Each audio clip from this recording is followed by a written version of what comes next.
안녕하세요, 욜디입니다. 오늘은 지난 시간에 입력했던 이 데이터들을 이렇게 데이터의 서식과 정렬을 적용하고 표의 테두리와 색을 넣어보도록 하겠습니다.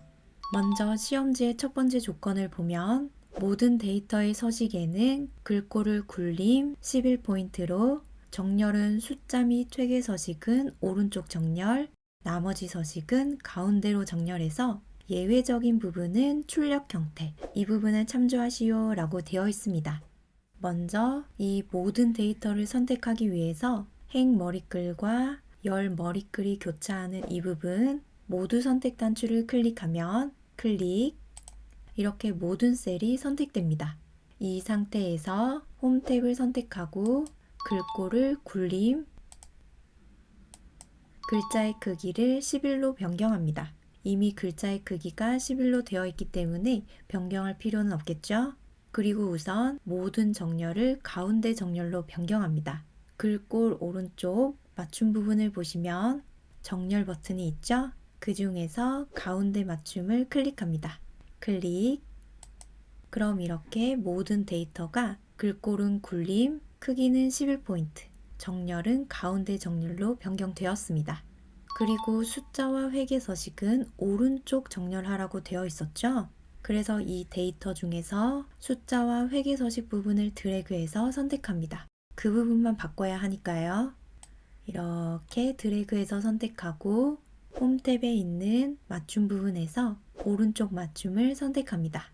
클릭. 그럼 셀의 오른쪽으로 숫자가 딱 붙게 되죠?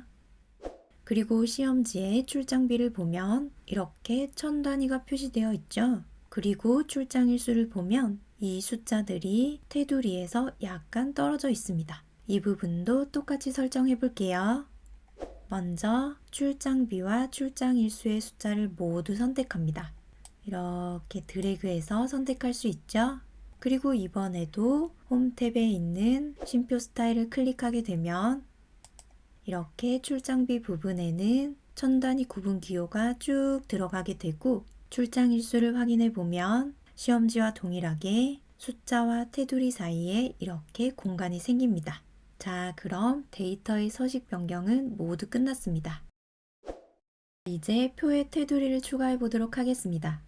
시험지의 출력 형태를 확인해 보면 사원 번호부터 비고까지 전체의 테두리가 들어가 있고 이렇게 표시된 부분에는 굵은 테두리가 들어가 있습니다. 먼저 전체 테두리를 넣어 볼게요. 사원 번호 셀부터 비고 끝까지 이렇게 드래그해서 선택하고 홈 탭에 있는 테두리 단추를 클릭합니다. 그런데 이 부분에 마우스를 올리게 되면 버튼이 두 개로 나눠집니다. 하나, 둘. 우리는 오른쪽에 테두리 펼침 버튼을 클릭할 겁니다. 클릭. 그리고 여러 테두리 형식 중에서 모든 테두리를 클릭합니다. 클릭. 자, 그럼 이렇게 테두리가 설정되죠? 그리고 하나 더, 선택한 셀의 바깥쪽은 굵은 테두리였죠? 그래서 이 상태에서 다시 테두리 펼침 버튼을 클릭하고 이번에는 굵은 바깥쪽 테두리를 클릭합니다. 클릭. 그리고 이 두 부분도 굵은 테두리였죠? 그래서 윗부분을 먼저 이렇게 드래그해서 선택하고 우리가 방금 굵은 바깥쪽 테두리를 설정했기 때문에 이번에는 테두리 펼침 버튼이 아니라 이 부분을 클릭해도 클릭, 이렇게 굵은 테두리가 적용됩니다. 선택한 바로 이전 테두리를 기억해 두었다가 설정해주는 버튼입니다. 그리고 아랫부분도 드래그해서 선택하고 테두리 왼쪽 버튼을 클릭합니다. 클릭. 자, 그럼 굵은 테두리도 모두 적용되었습니다. 그리고 시험지를 살펴보면 이 셀은 대각선이 들어가 있죠? 이 대각선을 추가해 보도록 하겠습니다. 대각선이 들어갈 셀을 클릭해서 선택하고 마우스 오른쪽 버튼을 클릭합니다. 그리고 셀 서식을 클릭합니다. 이렇게 셀 서식창이 나타나면 상단의 테두리 탭을 클릭합니다. 클릭. 그리고 스타일을 이 실선을 선택하고 클릭. 테두리 종류에서 대각선 두 개를 모두 클릭합니다. 하나, 둘. 그럼 이렇게 대각선이 교차되면서 X자 모양이 되죠? 그리고 아래쪽 확인 버튼을 클릭합니다. 클릭. 자, 그럼 표의 테두리 설정은 모두 끝났습니다. 이번에는 이 셀 안쪽에 색을 채워보도록 하겠습니다. 시험지의 출력 형태를 보면 이 부분에 색이 채워져 있고 아래쪽 조건을 보면 이 영역에 주황으로 채우기 하시오 라고 되어 있습니다. 시험지 조건의 영역은 출력 형태를 확인해 보시면 색이 채워져 있는 부분을 나타내고 있습니다. 그래서 우리도 똑같이 색을 채우면 되겠죠? 먼저 이 부분에 색을 채워야 하죠. 그래서 이렇게 드래그해서 선택합니다.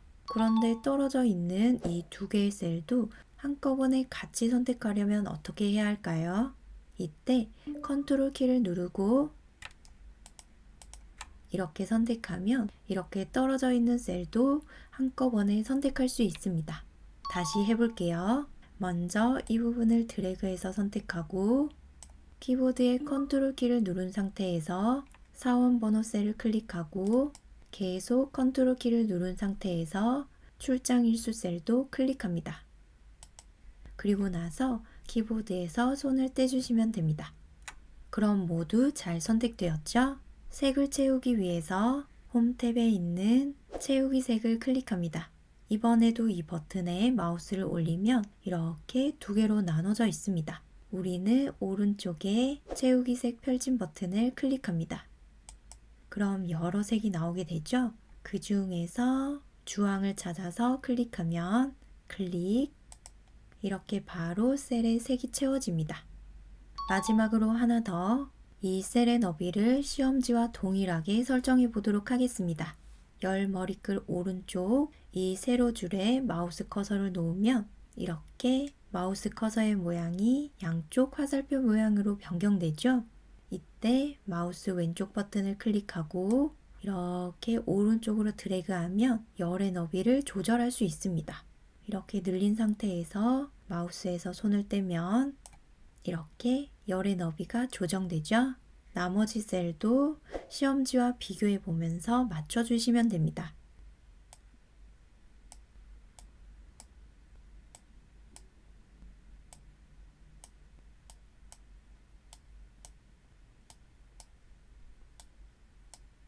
자, 이렇게 시험지와 비슷하게 맞췄습니다. 이 열의 너비를 조절할 때 어떻게 맞춰야 되는지 전혀 가늠이 되지 않는다면 제목과 아랫부분에 있는 글자의 위치를 맞춰주시면 됩니다. 그리고 셀 안에 있는 글자의 양쪽 여백, 이 부분을 체크해 주시면 됩니다. 출장비 같은 경우 아래의 숫자가 위, 바로 아래에 있죠? 그래서 이 부분을 맞춰서 열의 너비를 조절해 주시면 되겠죠? 자, 이렇게 이번 시간에는 데이터의 서식, 글꼴, 크기, 정렬을 설정하고 테두리를 넣고 색을 채우고 각각의 열 너비까지 조절해 보았습니다. 강의 영상만 쭉 보시면 절대 여러분들의 것으로 만들 수 없습니다. 이 영상 아랫부분에 더보기 버튼을 눌러보시면 시험지 파일과 정답 파일을 다운받을 수 있습니다. 영상을 보고 나서 여러분이 직접 꼭 따라해 보시고 정답 파일과 비교해 보세요. 이번 영상이 도움이 되셨다면 구독, 좋아요 꾹 눌러주세요. 그럼 다음 영상으로 다시 만날 때까지 항상 건강하시고 행복하세요.